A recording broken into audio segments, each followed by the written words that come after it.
안녕하세요. 책 읽는 아줌마 엔다줌마입니다. 오늘도 김성호 작가님의 6일 약국 갑시다를 낭독해 보면서 여러분들과 함께 귀한 깨달음 얻을 수 있었으면 좋겠습니다. 낭독 시작하겠습니다. 불가능이란 노력하지 않은 자의 변명. 내게는 어려운 일이 닥칠 때마다 떠올리며 용기를 얻는 성경 일화가 있다. 구약 성서 민수기에 나오는 이야기다. 모세가 이끄는 이스라엘 민족은 하나님이 약속한 땅 가나안으로 들어가기 전 12명의 유능한 대표자를 뽑아 그곳을 정탐하러 보낸다. 가나안 땅을 둘러보고 난 후 12명 중 10명의 정탐꾼은 이렇게 보고한다. 가나안은 매우 비옥해서 농작물이 잘 자라지만 백성들이 거인입니다. 상대적으로 메뚜기처럼 작은 우리가 그곳으로 진입한다면 그들의 칼에 맞아 죽고 가족들도 사로잡힐 것입니다. 반면 나머지 2명인 여호수아와 갈렙은 이렇게 보고한다. 가나안 백성을 두려워할 필요는 없습니다. 하나님이 우리와 함께 하심으로 반드시 이길 수 있습니다. 결국 긍정적인 눈과 마음을 가진 여호수아와 갈렙은 약속의 땅 가나안으로 들어갈 수 있었지만 나머지는 모두 광야에서 죽고 말았다. 성경 구절을 보면 이스라엘 사람들이 홍해를 건너는 기적을 보고 가나안 사람들은 간담이 녹았다고 전한다. 그들은 이스라엘 사람들을 두려워했던 것이다. 한마디로 여호수아와 갈렙은 이것을 간파했다. 누가 봐도 외형적으로는 열세지만 두려움처럼 겉으로 드러나지 않는 약점을 파악하고 승리하리란 판단을 내린 것이다. 그리고 결국 적을 무찔렀다. 하지만 나머지 10명은 외적 요인만으로 패배할 것이라 속단해버렸다. 긍정적인 믿음의 차이 하나가 되돌릴 수 없는 결과를 만드는 것이다. 이처럼 그릇된 믿음, 신념, 판단력, 리더십은 자신뿐 아니라 주위의 모든 사람에게 해를 끼친다. 새로운 일을 시작할 때 위의 얘기처럼 12명 중 10명은 불가능하다고 말하는 것이 일반적이다. 이런 상황에서 승자가 되기 위해서는 10명의 논리에 동화되지 않고 2명의 편에서 남이 보지 못하는 가능성을 믿고 도전해야 한다. 다만 가능성과 대책 없이 만용과 오기로 고집을 피우는 우를 범해서는 안 될 것이다. 영남산업 대표이사를 지낼 때의 일이다. 영남산업은 공장을 임대하여 사용하고 있었다. 그런데 사업이 제법 커져 공장을 신축할 상황에 이르렀다. 분명 기쁜 일이긴 했으나 회사의 여유자금이 넉넉하지 않은 시절이었다. 위치와 가격 등을 고려하여 마침내 우리에게 적합한 자리를 찾아냈다. 일사천리로 부지를 사들이고 토목공사를 진행했다. 그런데 공장 부지를 둘러보고 온 담당자가 다급한 목소리로 문제가 발생했음을 알렸다. 사장님요, 부지의 흙을 드러내는데 1억 원 이상 필요하다 합니다. 이전에 공장 부지를 몇 번이나 답사했지만 경사가 완만한 지역이라 건축 비용만 생각했다. 그런데 2,000평이나 되는 부지의 흙을 외부로 드러내야 한다는 것이다. 덤프트럭 3,000대 분량이었다. 예상치 못한 문제였다. 밥을 먹거나 잠자리에 드는 순간에도 머릿속에는 온통 흙 생각뿐이었다. 돈만 있으면 해결될 문제였으나 자금이 그리 넉넉하지 않았다. 그렇게 며칠을 고민하고 있는데 불현듯 고속도로 확장 공사장을 본 것이 떠올랐다. 다행히 공장 부지에서 그리 멀지 않은 곳에 자리한 공사장이었다. 고속도로 공사 현장에 흙이 필요하지는 않을까? 지체 없이 고속도로 현장으로 달려가 사무소장을 찾았다. 소장님, 혹시 공사하는데 흙 안 필요한겨? 마침도 고속도로 공사를 하다 보면 흙이 부족한 곳과 남는 곳이 있는데 지금 이곳이 흙이 필요한 구간입니다. 안 그래도 흙을 들여올 생각이었는데 어찌 아셨습니까? 사무소장의 말 한마디 한마디가 내게는 복음과 같았다. 참말로 잘 되심도. 우리 회사가 공장을 지으려고 부지를 다지는데 마침 트럭 3,000대 분량의 흙이 나왔다 아닙니까? 그걸 좀 가져다 쓰시면 어떻겠는겨? 소장은 반색하며 감사를 표했다. 우리는 1억 원 이상의 비용을 절감할 수 있었고 그쪽은 3,000대 분량의 흙을 무료로 얻게 되었으니 누이 좋고 매부 좋은 격이었다. 이렇게 해서 예상보다 쉽게 공장 부지의 흙파기 공사를 마무리했다. 사무소장에게 고생한 직원들에게 한 끼 식사라도 대접하라며 감사의 표시로 50만 원을 건넸다. 며칠 동안 골머리를 앓던 문제가 해결되었으니 가벼운 마음으로 공사를 시작할 참이었다. 그런데 이번에는 나이가 지긋한 마을 어르신들이 찾아왔다. 그분들은 매우 화가 난 듯 상기된 표정으로 다짜고짜 언성을 높이기 시작했다. 여기에 덤프 트럭이 와서 흙을 싣고 나간다는데 그게 정말이가? 예, 맞습니다. 요 근처 공사장으로 옮길 예정입니다. 아이고, 요 겁없는 것들 좀 보래. 부지 진입로가 농로인 게 너희들 눈에는 안 보이나? 그 무거운 덤프 트럭이 흙까지 싣고 다니면 분명 망가질 낀데 내 삼아 그 길을 못 내준다. 이건 역시 예상치 못한 문제였다. 산 넘어 산이라더니 앞이 노을해졌다. 그리고 통사정을 했다. 할배요, 농로가 파손되면 꼭 원상복구 해드리겠습니다. 약속 드릴 테니까 허락 좀 해주이소. 예, 부탁입니다. 니 뭘 보고 그 말을 믿노? 그리고 길이란 게 그렇게 쉽게 복구가 되는 줄 아나? 한번 망가지면 원상태로 만들기 힘들다 안 하나? 아무리 사정을 해봐도 어르신들은 막무가내였다. 무조건 허락할 수 없다며 물러서지 않았다. 공장 세우기가 이렇게 어려워서야. 공사는 또다시 위기에 봉착했다. 부지와 트럭이 지나다니는 농로를 다시 한번 살펴보며 흥분한 대표단을 설득시킬 방법을 고민했다. 할배여, 그리지를 못 믿겠는겨. 그러면 그 공탁금을 공탁소가 아니라 어른들에게 직접 걸면 어떻겠는겨. 길이 망가지 뿔면 그 돈으로 보수를 하면 되지 않겠는겨. 그러자 대표단은 잠시 의견을 주고받더니 한결 누그러진 표정으로 대답했다. 니 진짜 공탁금을 걸 끼가? 공탁금만 미리 건다 하면 우리도 공사를 허락할 끼다. 마치 극적으로 노사협상을 끌어낸 분위기였다. 이제 어르신들의 허락도 얻어냈으니 사고 없이 공사만 진행하면 될 터였다. 그런데 막상 공사를 시작하려고 보니 농로가 파손될 것이 걱정이었다. 마을 대표단의 말대로 농로 중 일부 구간은 15톤 트럭이 지나다니기에 무리가 있어 보일 정도로 취약했다. 자칫 공장 건설비보다 도로 공사비가 더 들어갈지도 모르는 상황이었다. 부지 주변을 수시로 오고 가며 좋은 방법이 없을까 생각했다. 때는 봄이라 공사장 주변에는 한창 보리가 자라고 있었다. 새봄 싹을 틔운 푸른 보리를 보니 답답한 마음이 어느 정도 해소되는 듯 했다. 얼마쯤 지났을까 기막힌 생각이 뇌리를 스쳤다. 나는 당장 보리밭의 주인을 수소문해 찾아가 전후 사정을 이야기했다. 지한테 보리밭을 이용하게 해주시면 보리 손상에 대한 보상은 물론 밭도 원상 복구해드리겠습니다. 마침 보리 농사가 별 재미를 못 보던 시기였다. 주인은 두말하지 않고 흔쾌하게 수락해 주었다. 또 하나의 은인을 만난 셈이다. 그렇게 공장 부지의 흙은 도로가 아닌 보리밭을 이용해 드러냈다.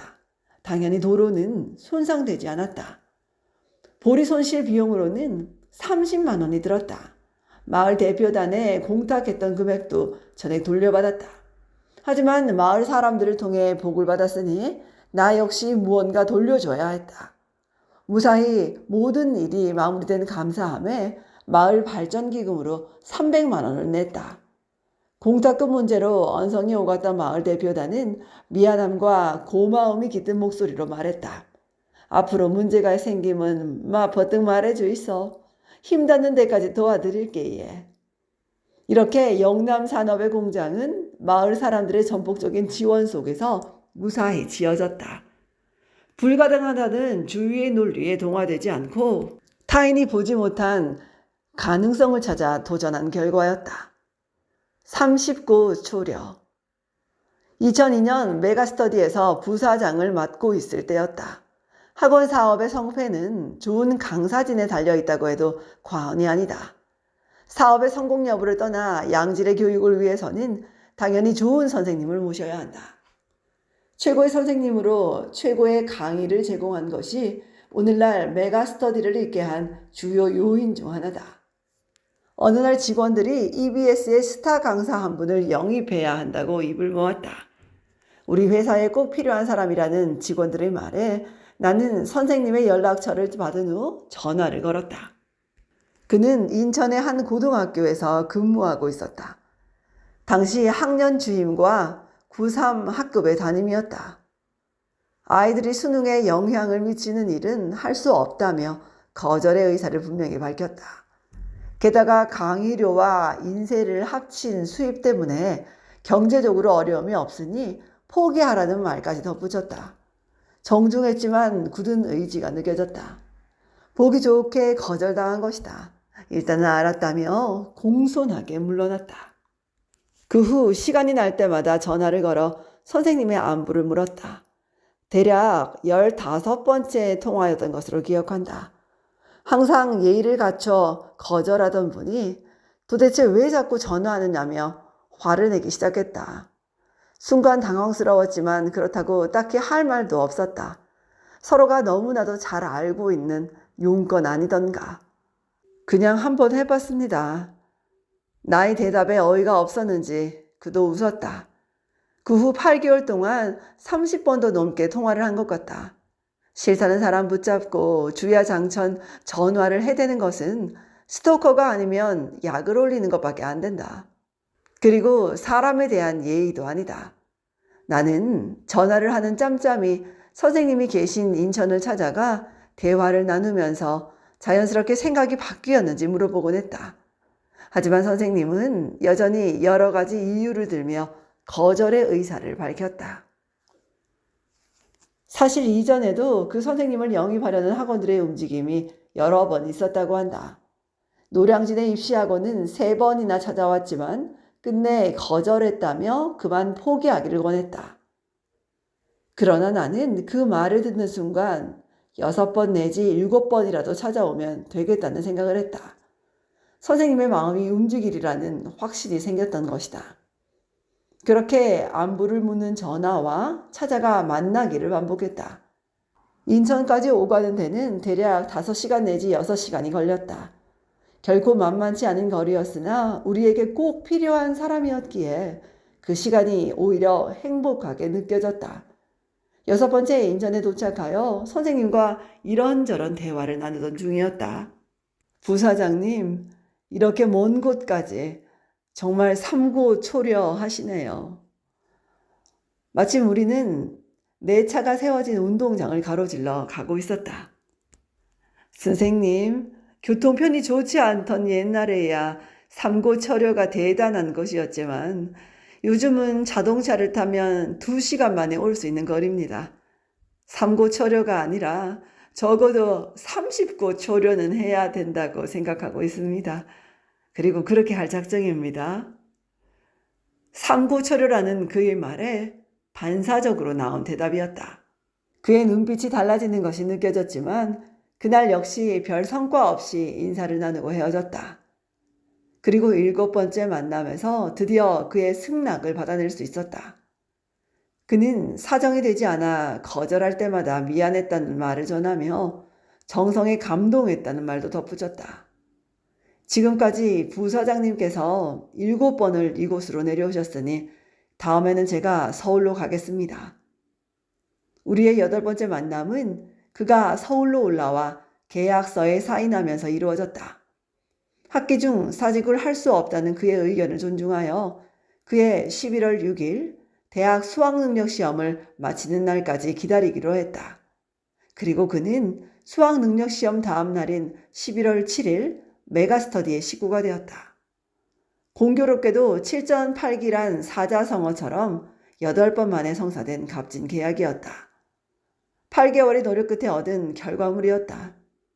만약 5, 6번 찾아가고 포기했다면 나 자신이나 메가스터디, 그 선생님의 역사에도 결코 기록되지 않을 일이었다. 우리는 해보지도 않은 일에 대해서 너무 쉽게 안 된다고 단정짓는 버릇이 있다. 발걸음을 내딛기도 전에 불가능하다며 지레 겁을 먹고 포기한다. 특히 조직 생활을 하다 보면 이런 문제와 자주 부딪힌다. 그런데 내가 놀란 것은 얼마든지 해결할 수 있는 사소한 문제임에도 먼저 안 된다고 단정짓는 문화였다. 사장님, 이건 안 됩니다. 언젠가 회사에 워크숍을 하기 위해 직원들과 콘도에 도착했다. 방에 들어가 짐을 풀고 있는데 직원이 헐레벌떡 달려왔다. 사장님, 큰일 났습니다. 방은 제대로 예약이 됐는데요. 회의실이 예약되지 않았답니다. 여행사를 통해 콘도의 방과 회의실을 동시에 예약했다. 출발 전에 확인을 했음에도 이런 일이 생겼다는 것이다. 그뿐만 아니라 모든 회의실의 예약이 되어 있는 상태라 빈 방도 없었다. 그러나 우리는 바로 회의를 시작해야 다음 일정을 맞출 수 있었다.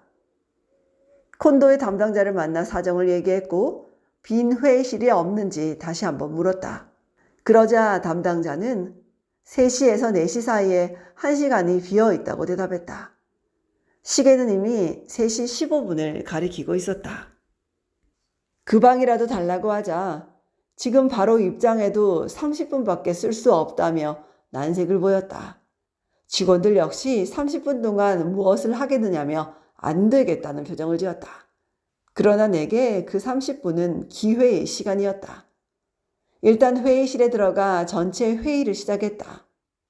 부족한 시간은 양해를 구해 조금이라도 연장을 받을 생각이었다. 남은 분임 토의는 각 방에서 흩어져 진행해도 별 무리가 없었다. 그 사이 나는 회의장을 확보할 가능성을 엿볼 참이었다. 우여곡절 끝에 회의장에서 전체 회의를 마치고 각 방으로 해산, 분임 토의를 진행했다. 아니나 다를까 예약한 회사가 약속을 지키지 않아 빈 회의실이 생겼다. 우리는 결국 예정대로 워크숍을 진행할 수 있었다. 나는 직원들이 사장님 이건 안 됩니다 라고 말하는 것을 자주 듣는다. 왜 안 되느냐고 물어보면 한두 번 시도했다. 3개월이나 해봤다. 한두 가지 방법을 써봤다며 안 된다고 한다. 사람들이 안 된다고 하는 포기한 일이라도 내가 하면 60% 정도는 된다. 아니, 정말 됐다. 나의 문제 해결 능력이 뛰어나다는 것이 아니라 1%의 가능성이라도 보이면 끈질기게 물고 늘어지는 근성 때문이었다. 남들이 한두 번 하다 말고 포기하는 일을 6번 내지 7번 시도하고 남들이 한 달 하고 포기한 것을 6개월 내지 8개월 시도하니 그만큼 성공 확률이 높은 것이다. 메가스터디에서 부사장으로 일하던 어느 날 고객들로부터 여러 번의 항의 전화가 걸려왔다. 몇 번이나 전화를 해도 받지 않는다는 내용이었다.